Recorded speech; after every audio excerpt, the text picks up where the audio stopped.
बंदी छोड़ सतगुरु रामपाल जी परमेश्वर जी की जय हो। परम पिता परमात्मा सारी सृष्टि के रचनहार कुल मालिक असंख्यों के जगत तीन परवेश सब राजा धीराज आत्मा धार नाथों के नाथ देव के देव महादेव सर्वेश्वर महेश्वर मृत्युंजय अजरो अमर आदि अनादि सनातनी प्रभु जगत पिता जगदीश्वर श्री श्री 1008 की उपाधि के वास्तविक अधिकारी अकाल मूरत सौद स्वरूपी राम वासुदेव सर्वगतम ब्रह्म परम पूज्य प्रथम पूज्य परम संत परम पुरुष परम धनी परम दयालु सत्य कबीर हक्का कबीर अल्लाहु कबीर अल्लाहु अकबर बाखबर अल्लाह ताला जगत के तारणहार जगत के मुक्तिदाता जगत के जगन्नाथ हारे के सहारे हिंदुओं के राम मुसलमानों के अल्लाह सिखों के वाहिगुरु ईसाइयों के मसीह दया के सागर दयानिधि करुणा के सागर करुणानिधि स्वयंभू परिभू संकट मोचन कष्ट हरण मंगल करण दुख भंजन अविगत कबीर निर्विकार निर्विषम परमात्मा अलय अलेख सतगुरु आदि अनादि सतगुरु असली मर्यादा पुरुषोत्तम असली राम असली कृष्ण असली घनश्याम असली मुरारी राजाओं के राजा महाराजाओं के महाराजा शहंशाहों के शहंशाह सम्राटों के सम्राट भगवानों के भगवान अल्लाहों के अल्लाह प्रभुओं के प्रभु मसीहाओं के मसीह सच्चे वाहिगुरु बाबाओं के बाबा पीरों के पीर सेठों के सेठ जगत सेठ सावड़सा सेठ सर्वगुण संपन्न अनंत कोटि कलाओं के स्वामी अनंत कोटि ब्रह्मांडों के नायक योगियों में महायोगी ध्यानियों में महाध्यानी सिद्धों में परम सिद्ध ज्ञानियों में तत्व ज्ञानी ब्रह्म ज्ञानी महाज्ञानी परम ज्ञानी सर्वश्रेष्ठ ज्ञानी विज्ञानी युवा कबीर समर्थ कबीर असमवात अमित ओजा सच्चे रहनुमा करीम अल्लाह सुभान अल्लाह दुनिया के अंतिम पैगंबर 8 सितंबर 1951 से गांव धनाना जिला सोनीपत हरियाणा भारतवर्ष की पावन भूमि पे प्रकट रियल कल की भगवान श्री नारायण साकार हरि श्री बाबा साहेब नूर अनंत परमात्मा सच्चे दरवेश सच्चे बाखबर संत श्रोमणी सतगुरु रामपाल जी परमेश्वर जी के चरण कमल में साध संगति से जुड़े हुए आप और हम सभी भाई बहनों का अनंत कोटि दंडवत प्रणाम। सत्साई भाई और बहनों, बहुत बड़ी दया बहुत बड़ी मेहर पूज्य गुरुदेव भगवान की परमेश्वर रामपाल जी की, जिनके शुभ आशीर्वाद से विशेष आशीर्वाद से उन्हीं के कर कमल से लिखित पवित्र पुस्तक ज्ञान गंगा के ऊपर वीडियो बनाने की श्रृंखला जारी है। इसी श्रृंखला में आज हमारा ये तीसरे नंबर का वीडियो है। फिलहाल हम ज्ञान गंगा पुस्तक की भूमिका के ऊपर चल रहे हैं और भूमिका को समझना बहुत ही महत्वपूर्ण होता है, क्योंकि भूमिका को समझे बिना हम किसी भी पुस्तक को आगे नहीं समझ सकते। तो भाई और बहनों, अभी तक जो 2 वीडियो ज्ञान गंगा पुस्तक पर बन चुके हैं, आप जी यदि पहली बार ये वीडियो देख रहे हैं तो आपने पहले के 2 वीडियो भी अवश्य देखने चाहिए और सीरियल वाइज आपने प्रत्येक वीडियो को अवश्य देखना चाहिए। विशेषकर हिंदू समाज से जुड़े श्रद्धालु भगत भाई बहन, उनके लिए ये पवित्र पुस्तक ज्ञान गंगा किसी वरदान से कम नहीं है, क्योंकि जो ज्ञान हमें हमारे तत्व ज्ञानहीन धर्म गुरु सतयुग से लेकर वर्तमान समय तक नहीं दे पाए, वो समस्त शास्त्रों से प्रमाणित ज्ञान आप जी को इस पवित्र पुस्तक ज्ञान गंगा में पढ़ने को मिलेगा। और हमारी वो तमाम शंकाएं वो भ्रमणाएं भक्ति और भगवान को लेकर जो हमारे मन में उठती चली आई हैं, जिनका समाधान आज तक कोई नहीं कर पाया, आपकी प्रत्येक शंका का समाधान इस पवित्र पुस्तक ज्ञान गंगा से होगा।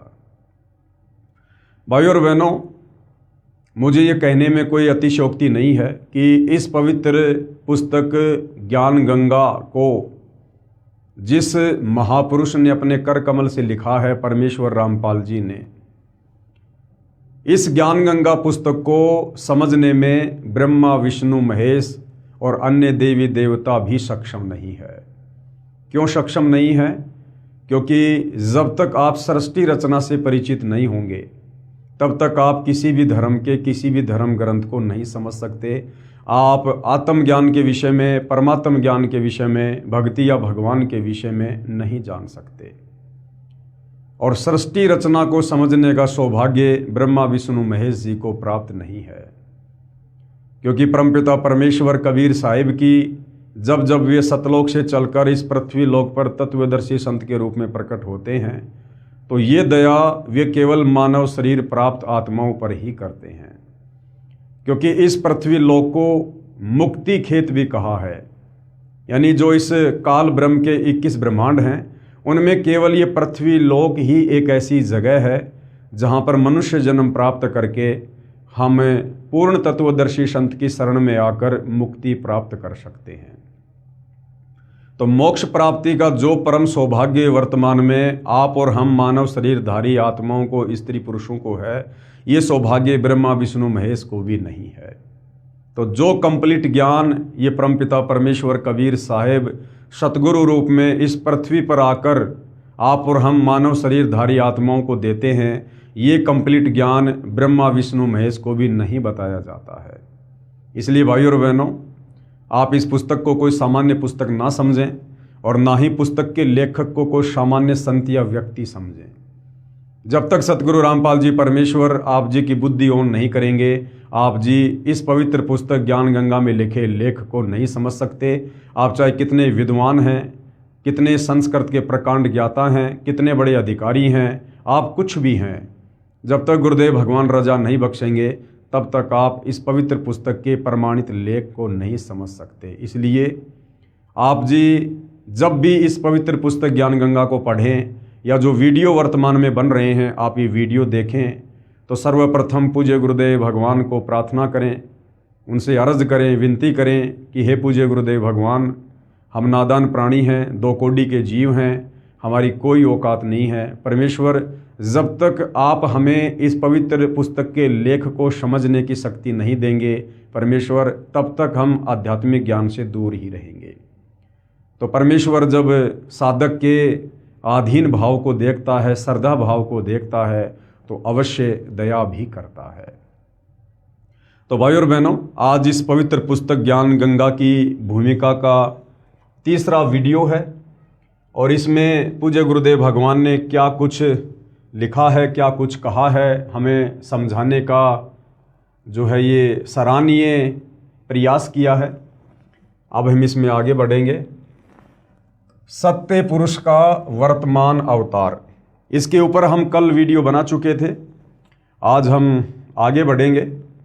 आज का हमारा टॉपिक है अमेरिका की महिला भविष्यवक्ता फ्लोरेंस की महत्वपूर्ण भविष्यवाणी। अमेरिका की महिला भविष्यवक्ता फ्लोरेंस की महत्वपूर्ण भविष्यवाणी।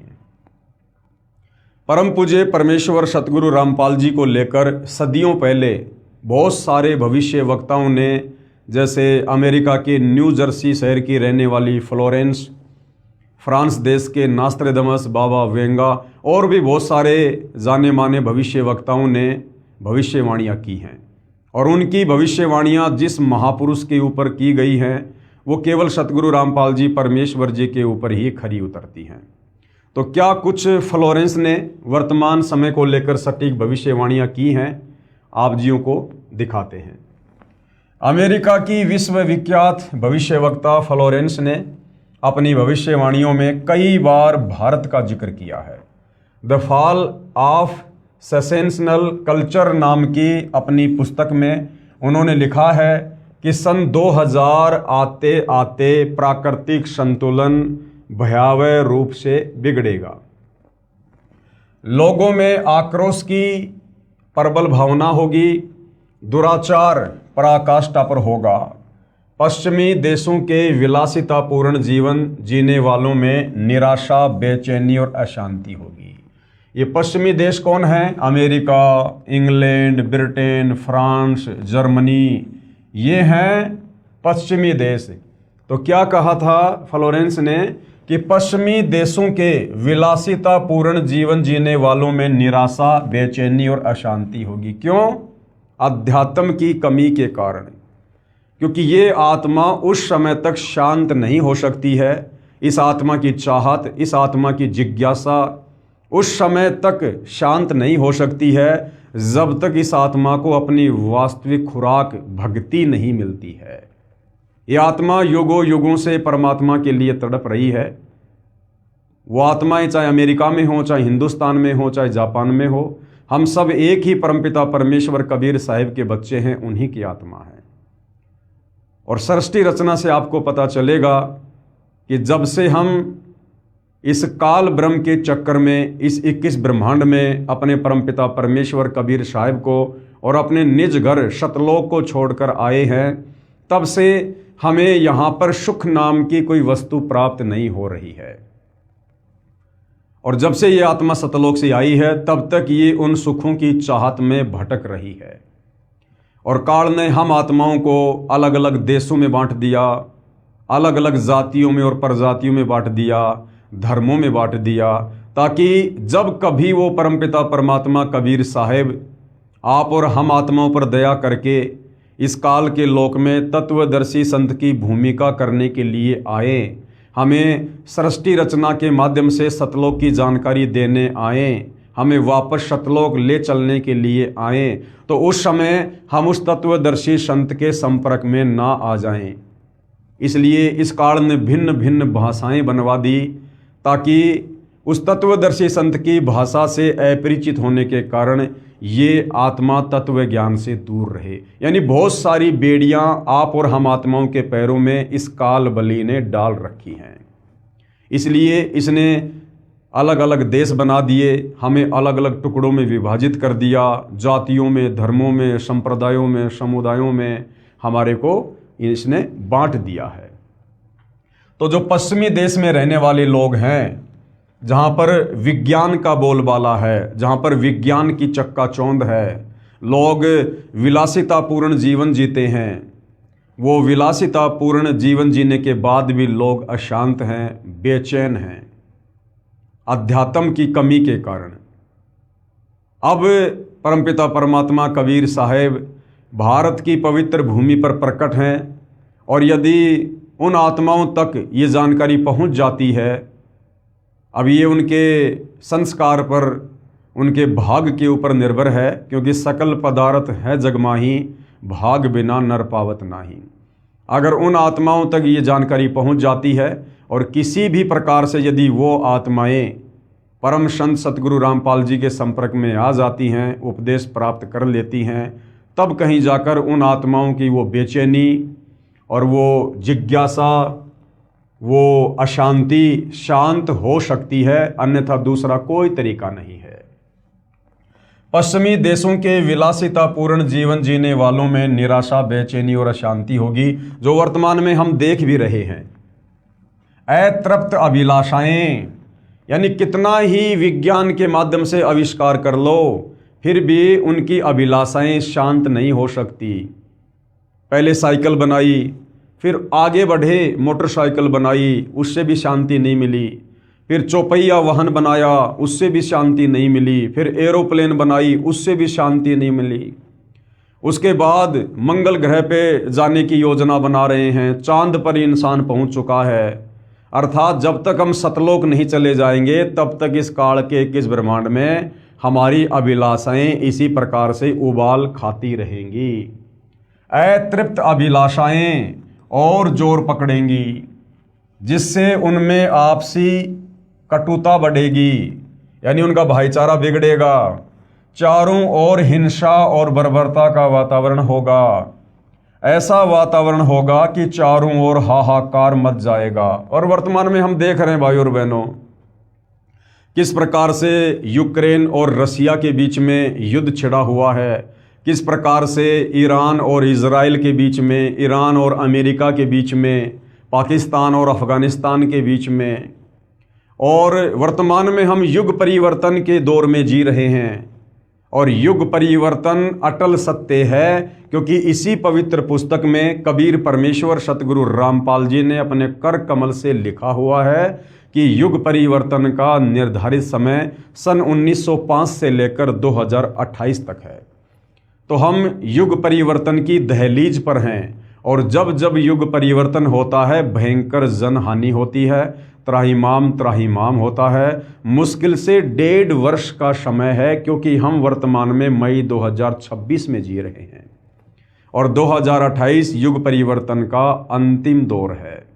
उससे पहले पहले जो तांडव यहाँ पर काल और दुर्गा के द्वारा मचाया जाएगा, शायद आप और हमने पहले कभी कल्पना भी नहीं की होगी। चाहे मानव निर्मित आपत्तियां आए, चाहे प्राकृतिक आपत्तियां आए, हर प्रकार से ये मानव शरीरधारी प्राणी या लक 84 योनियों के प्राणी इस समय असहनीय पीड़ाओं को जो है प्राप्त होंगे, क्योंकि ये युग परिवर्तन का दौर है। लेकिन क्या होगा? लेकिन भारत से उठने वाली एक नई विचारधारा, अब भारत से कौन सी विचारधारा उठेगी भाई? भक्ति की, अध्यात्म की, शास्त्र अनुकूल साधना की, जो विचारधारा सन 1994 से सतगुरु रामपाल जी ने लागू कर रखी है। यानी सन 1994 से सतगुरु रामपाल जी ने अपने यथार्थ तत्व ज्ञान का प्रचार प्रसार करना शुरू किया था। लेकिन भारत से उठने वाली एक नई विचारधारा इस घातक वातावरण को समाप्त कर देगी। वह विचारधारा वैज्ञानिक दृष्टि से सामंजस्य और भाईचारे का महत्व समझाएगी। यानी जो सतगुरु रामपाल जी की अध्यात्म वाली विचारधारा है, वो लोगों को समझाएगी वैज्ञानिक दृष्टि से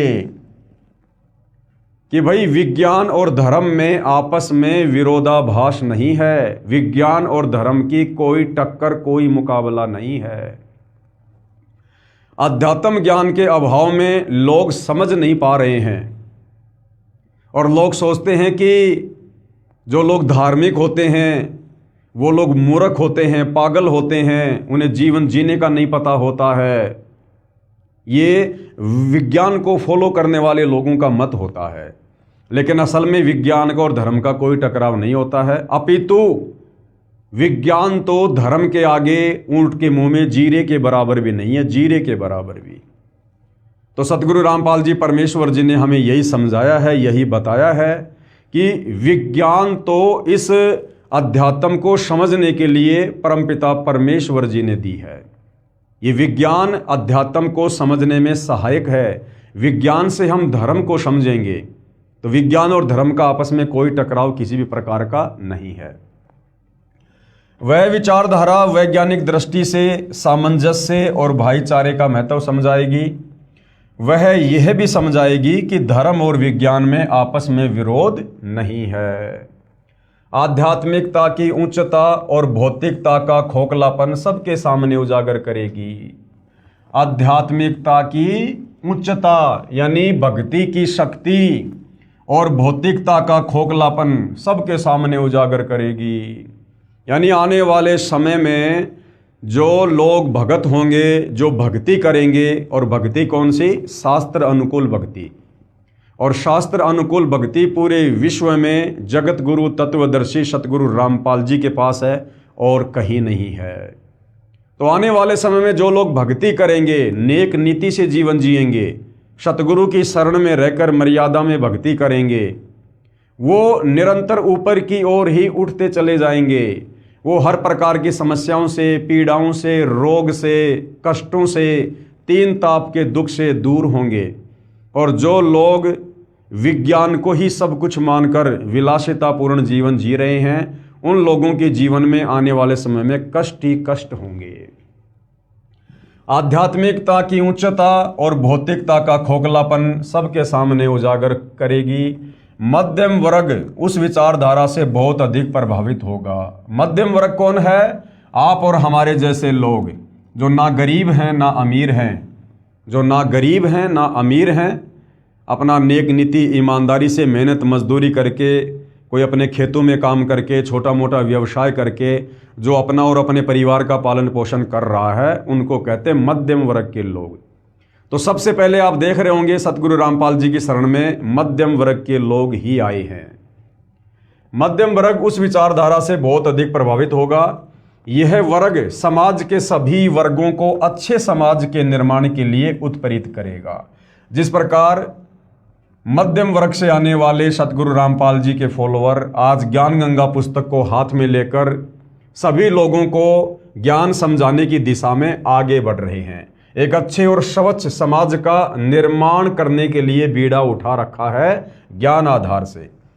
यह वर्ग समाज के सभी वर्गों को अच्छे समाज के निर्माण के लिए उत्प्रेरित करेगा। यह विचारधारा पूरे विश्व में चमत्कारी परिवर्तन लाएगी।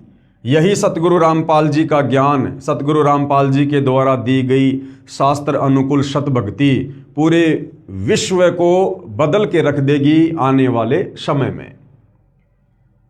आगे उस फ्लोरेंस ने क्या कहा, मुझे अपनी छठी अतीन्द्रिय शक्ति से यह एहसास हो रहा है कि इस विचारधारा को जन्म देने वाला वह महान संत भारत में जन्म ले चुका है। अब भाइयों और बहनों, ये जितने भी भविष्य वक्ता होते हैं इनको अध्यात्म के विषय में कोई विशेष जानकारी नहीं होती है। ये शास्त्र अनुकूल सत भक्ति से परिचित नहीं होते हैं। ये जो भी कुछ भविष्यवाणी करते हैं ये इनकी अपनी भक्ति कमाई होती है। जब इन्होंने कभी किसी जन्म में, जब इनको मनुष्य जन्म प्राप्त था स्त्री या पुरुष का, और इन्होंने तत्वदर्शी संत की शरण में आकर जैसे भी भक्ति की परंतु ये मोक्ष प्राप्त नहीं करवा पाए, तो उस समय की गई भक्ति के प्रतिफल में, उसके स्वरूप में आगे जब इनको मनुष्य जन्म मिलता है तो पूर्व जन्म की थोड़ी बहुत भक्ति इनके पास में शेष रह जाती है। उस भक्ति के आधार से इस प्रकार के जो ये दर्शन हैं, ये लोग इस प्रकार की भविष्यवाणियां जो है ये करते हैं। वैसे इनको अध्यात्म के विषय में कंप्लीट जानकारी नहीं होती है। मुझे अपनी छठी अतीन्द्रिय शक्ति से यह एहसास हो रहा है कि इस विचारधारा को जन्म देने वाला वह महान संत भारत में जन्म ले चुका है। हालांकि सतगुरु रामपाल जी, परमेश्वर जी, आप और हमारी तरह माँ के गर्भ से एक आम व्यक्ति की तरह जेर में लिपट कर माँ के गर्भ से बाहर नहीं आए हैं, और ना ये कबीर भगवान कभी माँ के गर्भ से जन्म लेता है, क्योंकि परमेश्वर जी की अपनी वाणी है, ना सतगुरु जननी जने जाके माना बाप, पिंड ब्रह्मंड से रहित है ना वहाँ तीनों ताप। अभी आप सतगुरु रामपाल जी के तत्व ज्ञान से अपरिचित हैं।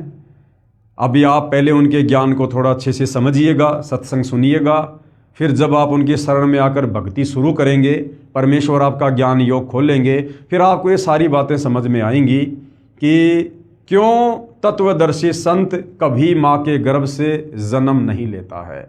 क्योंकि तत्वदर्शी संत की भूमिका, पूर्ण संत की भूमिका, या यूं कहिए जगत गुरु की भूमिका स्वयं कबीर भगवान ही निभाने के लिए धरती पर आते हैं। और कबीर भगवान जो कि स्वयंभू है, परिभू है, जिन्होंने सर्व आत्माओं को उत्पन्न किया है, उन्हें जन्म देने में कोई भी आत्मा सक्षम नहीं है। वो कबीर परमात्मा जब चाहे, जहाँ चाहे, जिस उम्र में चाहे वो प्रकट होकर अपना ज्ञान देता है। तो सतगुरु रामपाल जी परमेश्वर कोई सामान्य संत या महात्मा नहीं है।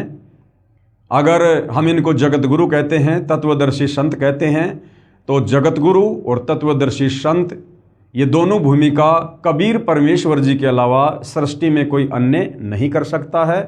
ठीक है, परमपिता परमेश्वर की लीलाएं अजब गजब है। आप और हम सामान्य प्राणी इतना जल्दी समझने में सक्षम नहीं हैं, लेकिन यदि हम उनका ज्ञान सुनते रहे, भक्ति करते रहे, तो एक न एक दिन परमेश्वर हमारा ज्ञान योग अवश्य खोलेंगे और हमें ये गुप्त रहस्य भी समझ में आने लगेंगे। वह महान संत भारत में प्रकट हो चुका है और सतगुरु रामपाल जी 8 सितंबर 1951 से प्रकट हैं। उस संत के ओजस्वी व्यक्तित्व का प्रभाव सबको चमत्कृत करेगा।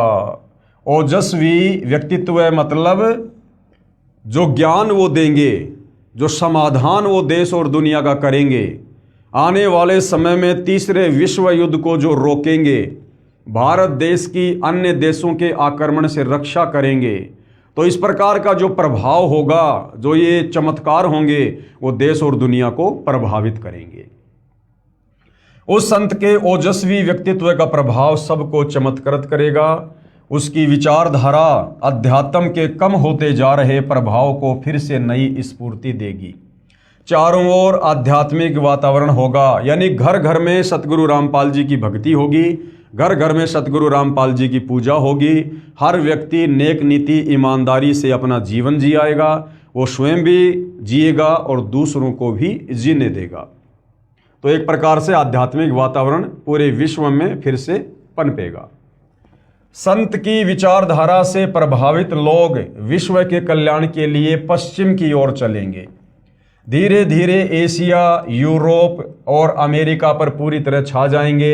यानी इन देशों में सतगुरु रामपाल जी का आने वाले समय में जोरों शोरों से ज्ञान प्रचार होगा।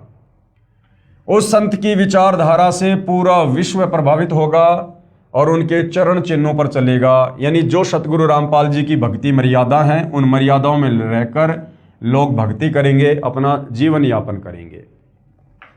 पश्चिमी देश के लोग उन्हें ईसा कहेंगे।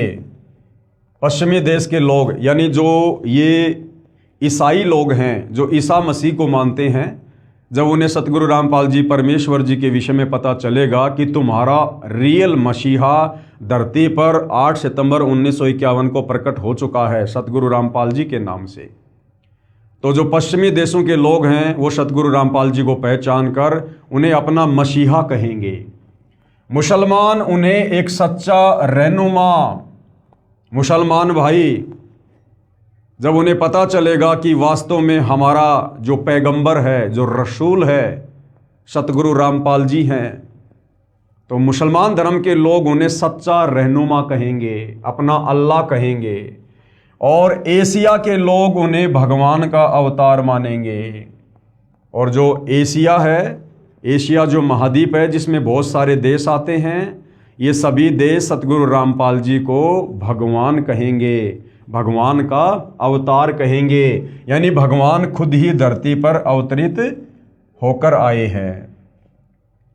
उस महान संत की विचारधारा से बौद्धिक क्रांति होगी। बौद्धिक क्रांति का मतलब है हम भक्ति मार्ग को अच्छे से समझेंगे, हम लोग चिंतन मनन करेंगे आत्मज्ञान पर, परमात्म ज्ञान पर। बुद्धिजीवियों की मान्यताएं बदलेंगी। यानी जो पढ़े लिखे लोग, बड़े बड़े शिक्षित लोग, बड़े बड़े अधिकारी लोग जो उच्च उन पदों पर आसीन हैं, जो विज्ञान को ही सब कुछ माना करते थे, शिक्षा को ही सब कुछ मान बैठे थे, अब उन लोगों की विचारधारा बदलेगी और उन लोगों का रुख धीरे धीरे भक्ति की तरफ बढ़ेगा। बुद्धिजीवियों की मान्यताएं बदलेंगी, उनमें ईश्वर के प्रति श्रद्धा और विश्वास की कोपलें फूटेंगी। फ्लोरेंस के अनुसार वह संत भारत में प्रकट हो चुका है। फ्लोरेंस के अनुसार जन्म ले चुका है और हम भक्तों के अनुसार प्रकट हो चुका है। वह इस संत से काफी प्रभावित थी। अपनी एक दूसरी पुस्तक golden light of new era में भी उन्होंने लिखा है, जब मैं ध्यान लगाती हूं तो अक्सर एक संत को देखती हूं। यानी जो फ्लोरेंस है, यह आज से सैकड़ों वर्ष पहले जब ध्यान लगाया करती थी तो सतगुरु रामपाल जी की वर्तमान स्थिति को वो देखा करती थी। जब मैं ध्यान लगाती हूं तो अक्सर एक संत को देखती हूं, गौर वर्ण यानी गोरा रंग, गौर वर्ण का है, सफेद बाल हैं, उनके मुख पर न दाढ़ी है न मूंछ है। उस संत के ललाट यानी माथे पर गजब का तेज होता है। उनके ललाट पर आकाश से एक नक्षत्र के प्रकाश की किरणें निरंतर बरसती रहती हैं। मैं देखती हूं कि वह संत अपनी कल्याणकारी विचारधारा तथा अपने सत्य चरित्र प्रबल अनुयायियों की शक्ति से संपूर्ण विश्व में नए ज्ञान का प्रकाश फैला रहे हैं। यानी वर्तमान में देश और दुनिया में जिस प्रकार से सतगुरु रामपाल जी का तेजी से प्रचार प्रसार हो रहा है, ये सत भक्ति मार्ग जो तेजी से बढ़ रहा है, इस समय को फ्लोरेंस जब ध्यान लगाती थी तो सैकड़ों वर्ष पहले वो देखा करती थी। वह संत अपनी शक्ति निरंतर बढ़ा रहे हैं। अब सतगुरु रामपाल जी के द्वारा निरंतर अपनी शक्ति बढ़ाने का मतलब ये नहीं है कि सतगुरु रामपाल जी कोई जिम करते हैं या कोई व्यायाम करते हैं, अपने शरीर की शक्ति बढ़ा रहे हैं। सतगुरु रामपाल जी तो सर्वशक्ति संपूर्ण हैं, इन्होंने अपनी शक्ति बढ़ाने की आवश्यकता नहीं है। यहाँ पर जिस शक्ति की बात फ्लोरेंस ने की है वो है आध्यात्मिक शक्ति। यानी सतगुरु रामपाल जी के भगत जिस प्रकार से सतगुरु रामपाल जी से ज्ञान प्राप्त करके फिर समाज में अन्य लोगों को ज्ञान समझाने की दृष्टि से ज्ञान प्रचार कर रहे हैं, जिस प्रकार सतगुरु रामपाल जी के ज्ञान का प्रचार प्रसार भारत देश सहित अन्य देशों में दिन दोगुना रात चौगुना बढ़ रहा है, यहाँ पर उस शक्ति की बात जो है फ्लोरेंस के द्वारा की गई है। वह संत अपनी शक्ति निरंतर बढ़ा रहे हैं, उनमें इतनी शक्ति है कि वह प्राकृतिक परिवर्तन भी कर सकते हैं। यानी फ्लोरेंस का कहना कि उस महान संत में इतनी शक्ति है कि वो चाहे तो प्राकृतिक परिवर्तन भी कर सकते हैं, वो बाढ़ को भी रोक सकते हैं, वो अतिवृष्टि, अनावृष्टि, ओलावृष्टि या फिर अकाल जैसी स्थिति को भी रोक सकते हैं। यानी किसी भी प्रकार का कोई भी प्राकृतिक परिवर्तन करने में वर्तमान में सतगुरु रामपाल जी सक्षम हैं। उनमें इतनी शक्ति है कि वह प्राकृतिक परिवर्तन भी कर सकते हैं। वह अपना कार्य वैज्ञानिक ढंग से करेंगे, परंतु ये वर्तमान समय कलयुग की बिचली पीढ़ी का है, मोक्ष का प्राइम टाइम है, और इस समय सतगुरु रामपाल जी ने चमत्कार ना करके अपने ज्ञान के माध्यम से आत्माओं को मोक्ष के लिए तैयार करना है। तो वर्तमान में सीधा सीधा चमत्कार ना करके सतगुरु रामपाल जी वैज्ञानिक दृष्टिकोण से चलेंगे। अब जैसे कुछ दिन पहले हरियाणा में बाढ़ आई, लोगों के गांवों में, घरों में, खेतों में पानी भर गया, जनजीवन अस्त व्यस्त होने लगा। लोगों ने सतगुरु रामपाल जी से जो है अर्ज की, प्रार्थना की, तो सतगुरु रामपाल जी ने समर्थ होते हुए और वैज्ञानिक तरीके से काम किया। यानी वैज्ञानिकों को परमात्मा ने जो सद्बुद्धि दी और जो वैज्ञानिक उपकरण बनवाए, उन वैज्ञानिक उपकरणों के माध्यम से, मोटर और पाइप के माध्यम से उन्होंने उन किसानों के खेतों का, घरों का पानी जो है बाहर निकलवाया। यानी वो संत वैज्ञानिक ढंग से अपना काम जो है वो करेगा। उनमें इतनी शक्ति है कि वह प्राकृतिक परिवर्तन भी कर सकते हैं, वह अपना कार्य वैज्ञानिक ढंग से करेंगे। जैसे भाई और बहनों, हम सुना करते थे एक ऋषि का नाम अगस्त्य ऋषि, और उनके बारे में कहा जाता है कि उन्होंने 7 समुद्रों का पानी एक घूंट में पी लिया अपनी सिद्धि से। अब अगर उस अगस्त्य ऋषि की तुलना सतगुरु रामपाल जी से की जाए तो वो अगस्त्य ऋषि और उसकी पावर, उसकी सिद्धियां सतगुरु रामपाल जी के पैर के नाखून के बराबर भी नहीं है।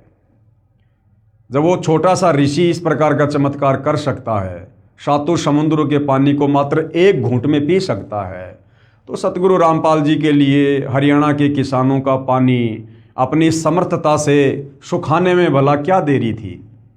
लेकिन ये परमात्मा वर्तमान में इस कलयुग की बिचली पीढ़ी में इस प्रकार के चमत्कार खुल्लम खुल्ला नहीं करेगा, ये वैज्ञानिक तरीके से अपना कार्य करेगा।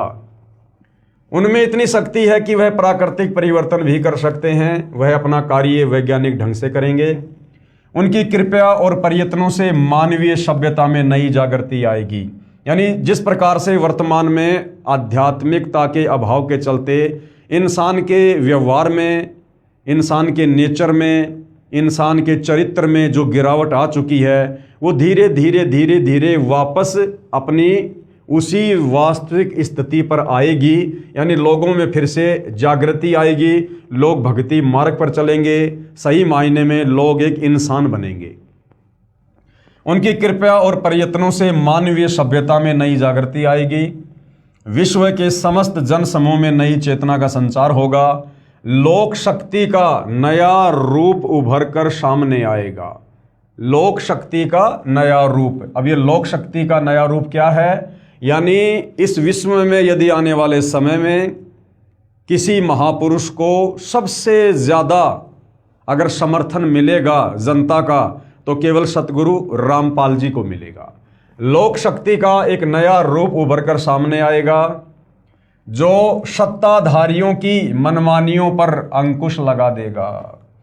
यानी आने वाले समय में सतगुरु रामपाल जी को देश और दुनिया का इतना ज़बरदस्त समर्थन मिलेगा, ये जो सत्ताधारी लोग हैं, जो राजनेता हैं, इनकी मनमानियों के ऊपर अंकुश लग जाएगा। मजबूर हो जाएंगे ये राजनेता सतगुरु रामपाल जी के प्रवचन सुनने के लिए, सतगुरु रामपाल जी से उपदेश लेकर उनकी आज्ञा में रहकर सच्ची नीयत से राज्य करने के लिए। सत्ताधारियों की मनमानियों पर अंकुश लगा देगा। मनोचिकित्सक तथा सम्मोहन कला के विश्व प्रसिद्ध ज्ञाता डॉक्टर मोरे बर्नस्टीन की फ्लोरेंस से अच्छी दोस्ती थी। एक बार फ्लोरेंस ने उनसे भी कहा था, डॉक्टर, वह समय बड़ी तेजी से नज़दीक आ रहा है जब सत्ता लोलुप राजनेताओं की अपेक्षा आप जैसे समाज सेवकों की बातें समाज अधिक ध्यान से सुनेगा। 21वीं सदी के आते आते यानी सन 2000 के आते आते एक नई विचारधारा पूरे विश्व को प्रभावित करेगी। कौन सी विचारधारा? अध्यात्म की विचारधारा। सतगुरु रामपाल जी की भक्ति वाली विचारधारा पूरे विश्व को प्रभावित करेगी। हर राष्ट्र में सत्य चरित्र धार्मिक लोगों का संगठन लोगों के दिमाग में बैठी गलत मान्यताओं को बदल देगा। ये विचारधारा भारत से प्रस्फुटित होगी, यानी इस विचारधारा का जन्म भारत देश से होगा, वहीं से पूरे विश्व में फैलेगी। मैं उस पवित्र स्थान पर एक प्रचंड तपस्वी को देख रही हूं। यानी जो फ्लोरेंस थी वो सतगुरु रामपाल जी के विषय में कह रही है कि मैं उस पवित्र स्थान पर यानी सतलोक आश्रम बरवाड़ा उस बहन को उस समय अपनी ध्यान अवस्था में दिखाई दे रहा था, जहां बैठकर सतगुरु रामपाल जी देश और दुनिया को आध्यात्मिक ज्ञान दे रहे थे। मैं उस पवित्र स्थान पर एक प्रचंड तपस्वी को देख रही हूं जिसका तेज बड़ी तेजी से फैल रहा है, यानी उनका ज्ञान बड़ी तेजी से फैल रहा है। मनुष्य में सोए देवत्व को जगाने तथा धरती का स्वर्ग जैसा बनाने के लिए वह संत दिन रात प्रयत्न कर रहे हैं, सत्संग कर करके, अपने भक्तों के माध्यम से ज्ञान प्रचार करवा करवा के। एक पत्रकार ने सन 1964 में फ्लोरेंस से पूछा था कि क्या वह दुनिया का भविष्य बता सकती है, तो फ्लोरेंस ने इसके जवाब में कहा था, 1970 की शुरुआत व्यापक उथल पुथल के साथ होगी। 1989-1980 के बाद ऐसे ऐसे भूकंप आएंगे कि न्यू जर्सी का कुछ हिस्सा तथा यूरोप और एशिया के कई देशों के स्थान भूकंप से नष्ट हो जाएंगे, और इसकी प्रत्येक भविष्यवाणी आज तक सही सिद्ध हुई है। कुछ हिस्से जलमग्न भी हो जाएंगे। तीसरा विश्व युद्ध का आतंक सबके दिमाग में बैठ जाएगा। अब वो समय आ गया है भाई और बहनों, जिस प्रकार से एक देश दूसरे देश का दुश्मन बनकर बैठा है। दुनिया तीसरे विश्व युद्ध के मुहाने पर खड़ी है। लोगों के दिमाग में तीसरे विश्व युद्ध का आतंक बैठ चुका है। ये वर्तमान समय के लिए उसने ये भविष्यवाणी की है। तीसरे विश्व युद्ध का आतंक सबके दिमाग में बैठ जाएगा और वे इस युद्ध की तैयारी करेंगे। लेकिन भारतीय राजनेता अपने प्रभाव और बुद्धि से तीसरे विश्व युद्ध को टालने में सफल हो जाएंगे। लेकिन भारतीय राजनेता, अब ये राजनेता कौन होंगे? ये राजनेता वही होंगे जो सतगुरु रामपाल जी से उपदेश प्राप्त करके फिर सतगुरु रामपाल जी की नियम और मर्यादाओं में रहकर राज्य करेंगे, और सतगुरु रामपाल जी से सलाह मशवरा करके उनकी आज्ञा लेकर और उनके बताए अनुसार फिर वो राजनेता जो भगत ही होंगे वो तीसरे विश्व युद्ध को रोकने में सफल होंगे। लेकिन भारतीय राजनेता अपने प्रभाव और बुद्धि से तीसरे विश्व युद्ध को टालने में सफल हो जाएंगे। तीसरे विश्व युद्ध के शुरू होने तक भारत के शासन की बागडोर आध्यात्मिक प्रवृत्ति के लोगों के हाथ में होगी।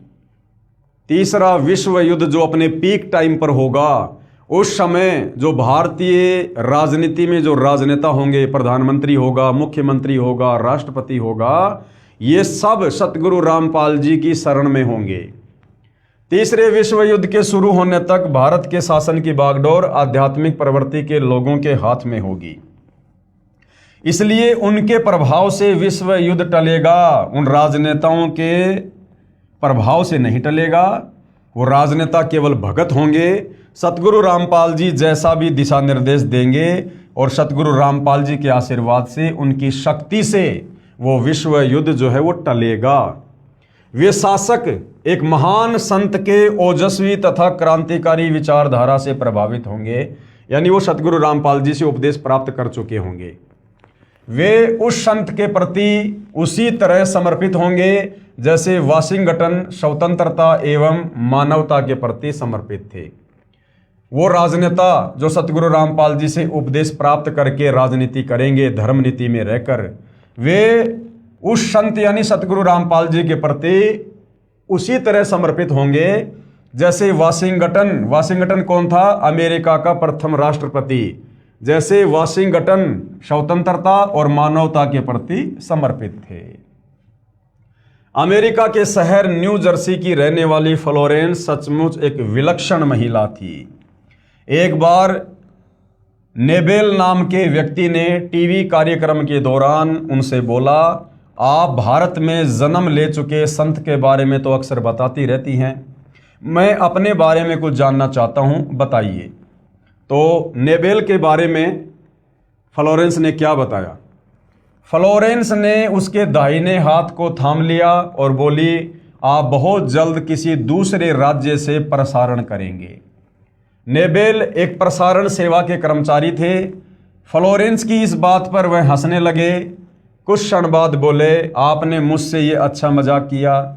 यदि हमारी कंपनी के अधिकारी इस कार्यक्रम को देख रहे होंगे तो मैं दूसरे राज्य में जाऊं या नहीं, फिलहाल अपनी कंपनी से तुरंत निकाल दिया जाऊंगा। यानी ये बात जो यहाँ पर समझाई जा रही है, ये आप और हमें विश्वास दिलाने के लिए कि फ्लोरेंस की भविष्यवाणियां कितनी सटीक होती थी। कुछ ही मिनटों के बाद टीवी के कंट्रोल रूम का फोन घनघना उठा। फोन नेबेल के लिए था। उनकी कंपनी के जनरल मैनेजर उनसे बात करना चाहते थे। नेबेल ने जब फोन उठाया तो उन्होंने कहा, हमने न्यूयॉर्क के प्रसारण करने का काम शुरू करने का निर्णय लिया है, वह तुम्हें ही भेजा जाएगा, यानी न्यूयॉर्क में आपको ही भेजा जाएगा। अभी ये बात गुप्त रखना, इसकी घोषणा कल की जाएगी। मैं टीवी पर फ्लोरेंस के साथ तुम्हारी बातचीत देख रहा था। फ्लोरेंस ने तुम्हारे विषय में जो बताया वह पूरी तरह सच है। आश्चर्य है कि उन्हें यह बात कैसे मालूम हो गई। नेबेल फ्लोरेंस का चेहरा देखता रह गया। यानी इतनी सटीक भविष्यवाणी फ्लोरेंस की है, तो जो भविष्यवाणी फ्लोरेंस ने उस महान संत सतगुरु रामपाल जी के विषय में वर्तमान समय को लेकर की हुई है आज से सैकड़ों वर्ष पहले, तो फिर वो भला झूठी कैसी हो सकती हैं। कुछ पत्रकारों ने उनसे एक बार पूछा था कि वह भविष्य को कैसे देख लेती है तथा गायब व्यक्ति या वस्तुओं का पता कैसे लगा लेती है। तो फ्लोरेंस ने बताया, मुझे स्वयं नहीं मालूम कि ऐसा कैसे संभव हो जाता है। दास ने आपको थोड़ी देर पहले बताया कि ये जितने भी भविष्य वक्ता हैं, ये जो भविष्यवाणियां करते हैं, ये जो भविष्य को देखते हैं ध्यान अवस्था में, इनके पूर्व जन्म की भक्ति कमाई होती है। उस भक्ति कमाई के चलते ये इस प्रकार के दर्शन भविष्य के कर लेते हैं। बाकी वैसे ये भक्ति मार्ग से परिचित नहीं होते हैं। तो फ्लोरेंस कह रही है कि मुझे स्वयं नहीं मालूम कि ऐसा कैसे संभव हो जाता है। मैं भविष्य के विषय में एक बहुत महत्वपूर्ण बात बता रही हूं। 20वीं शताब्दी के अंत में, यानी सन 2000 खत्म होते ही, सन 2001 से 21वीं शताब्दी शुरू हो गई है। तो क्या कह रही है फ्लोरेंस? 20वीं शताब्दी के अंत में, यानी सन 2000 के आसपास में, भारतवर्ष से एक प्रकाश निकलेगा और यह प्रकाश पूरी दुनिया को उन दैवी शक्तियों के विषय में जानकारी देगा। तो भाइयों और बहनों, सन 1994 में, सन 2000 से 6 वर्ष पहले, इन देवी देवताओं के विषय में, ब्रह्मा विष्णु महेश के माता पिता के विषय में, इनके जन्म और मरण के विषय में, काल और दुर्गा के विषय में, अक्षर पुरुष के विषय में, धर्मशास्त्रों के विषय में, शतलोक और सृष्टि रचना के विषय में जो जानकारी सतयुग से लेकर वर्तमान तक छुपी हुई थी, किसी भी धर्म का कोई भी धर्मगुरु समाज को नहीं बता पाया था तत्व ज्ञान के अभाव से, वो जानकारी सतगुरु रामपाल जी ने उजागर करनी शुरू की उन दैवीय शक्तियों के विषय में। उसके विषय में यहाँ पर फ्लोरेंस कह रही है कि 20वीं शताब्दी के अंत में भारतवर्ष से एक प्रकाश निकलेगा यानी सतगुरु रामपाल जी के विषय में बात हो रही है, जो उन्होंने 1994 में अपना यथार्थ 13वां कबीर पंथ शुरू करके ज्ञान प्रचार करना शुरू किया था। 20वीं शताब्दी के अंत में भारतवर्ष से एक प्रकाश निकलेगा।